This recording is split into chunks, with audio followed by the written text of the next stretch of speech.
सब देखने सुनने वालों को मोहब्बत भरा सलाम। बहुत ही अफसोसनाक खबर है हमारे पास, पहले ये सुनते हैं जी। 3 दिन पहले एक मसला हुआ था, कुछ इजिप्शियन स्टूडेंट्स के फ्लैट पे, हॉस्टल पे कुछ किर्गिज लोग, वो मुकम्मल तौर पे ड्रंक थे, उनके घर पे घुस आए। तो उन इजिप्शियन लोगों ने उन्हें मारा, कोई वो उनका झगड़ा हुआ। किर्गिज लोग थे, उन्होंने ये समझा कि ये सारे पाकिस्तानी स्टूडेंट्स हैं। तो आप ये किर्गिस्तान रशिया की रियासत आप सबके इल्म में है। यहाँ पे बहुत सारे बच्चे और बच्चियाँ पाकिस्तानी हैं, इंडियन है, बंगाली है, वो पढ़ने जाते हैं। अब हुआ ये है कि इजिप्टन मिस्र के लोगों के साथ उनका झगड़ा हुआ, जो मकामी बाशिंदे थे, और फिर उन्होंने इनके हॉस्टल पे हमला कर दिया जहाँ पे बंगाली, पाकिस्तानी, इंडियन लोग रह रहे थे। अभी तक की इतला के मुताबिक काफ़ी स्टूडेंट जो हैं वो अपनी जान से जा चुके हैं, लेकिन किसी के पास भी मुकम्मल रिपोर्ट नहीं। कोई कह रहा 3 गए हैं, कोई कह रहा 13 गए हैं, कोई कह रहा 12 गए हैं। और वहाँ पे जो पाकिस्तानी स्टूडेंट हैं वो मुल्क छोड़ के निकलना चाहते हैं, कोई रास्ता नहीं निकल रहा। हर तरफ अगर वो जिस तरह बता रहे हैं, जो चीज़ें हमारे सामने आ रही हैं, किर्गिस्तान के लोग जो हैं वो छुपे हुए हैं और छुप कर वो इनके ऊपर हमला कर रहे हैं।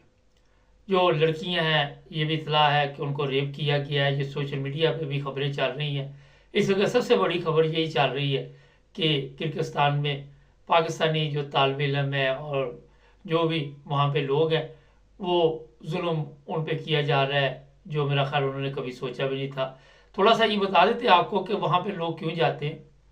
पाकिस्तान के साथ किर्गिस्तान के अच्छे तल्लुकात हैं और तलीम का म्यार उनका अच्छा है, लेकिन जिसकी वजह एक और भी है कि सस्ती तलीम है वहाँ पे। और हमारे जो स्टूडेंट हैं वहाँ पे डॉक्टर बनने जाते हैं और लड़कियाँ लड़के वहाँ समझते हैं कि सस्ती तलीम है।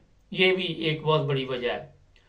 और बड़ी तादाद में लोग जो है वहाँ पे तलीम हासिल करने जाते हैं और अपने अखराजात करते हैं, अपने पैसे के साथ वहाँ पे तलीम हासिल करते हैं। ये झगड़ा हुआ मिस्र के लोगों के साथ और रगड़ा इनको लग गया बेचारों को। बहुत ही अफसोसनाक खबर है। पाकिस्तान की एम्बेसी की सुन लें कि वहाँ पे 12 दफ़ा फ़ोन किया गया, राब्ता करने की कोशिश की गई, मगर वो आपको तो पता, हमारे जो पाकिस्तानी एम्बेसी कहीं पे भी होगी वो सिर्फ ऐसा रोल अदा करेगी जिससे आपको कोई फ़ायदा ना पहुँचे।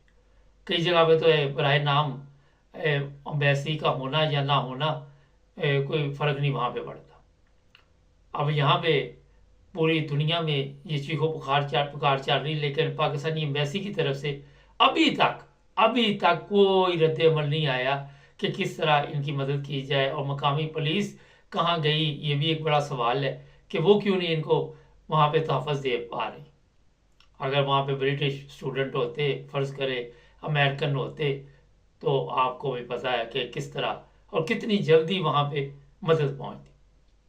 तो जनाब, इस वक्त जो माँ बाप हैं पाकिस्तान में इन लोगों के, इन बच्चों के, वो भी बहुत परेशान हैं और कोई उनको बताने वाला नहीं कि हमारे बच्चों के साथ हुआ क्या है। ये बच्चे पढ़ने के लिए गए थे और वहाँ उन लोगों का शिकार हो गए।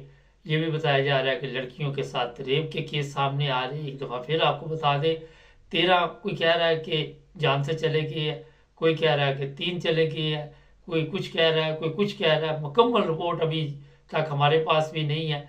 लेकिन किर्गिस्तान में अब कोई भी बच्चा तलीम हासिल करने से पहले सोचे, कोई किसी किस्म का रिस्क ना ले।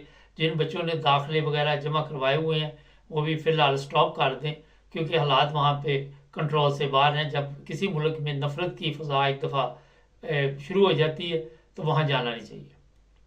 और ये भी आपको अभी हमें इतला मिली है कि घरों में छुपे हैं ये किर्गिस्तान के लोग। वो मुख्तलिफ टोलियों की सूरत में निकलते हैं और निकलते ही वो जनाब हमला कर देते हैं और लड़कियों को बहुत ज़्यादा परेशान किया जा रहा है। ये तालीम हासिल करने गई हमारी बच्चियां वहाँ पे किस हाल में है, किसी को पता नहीं। जुड़े रहे हमारे साथ, हमारे चैनल को सब्सक्राइब करें ताकि और भी प्रोग्राम देखते रहें।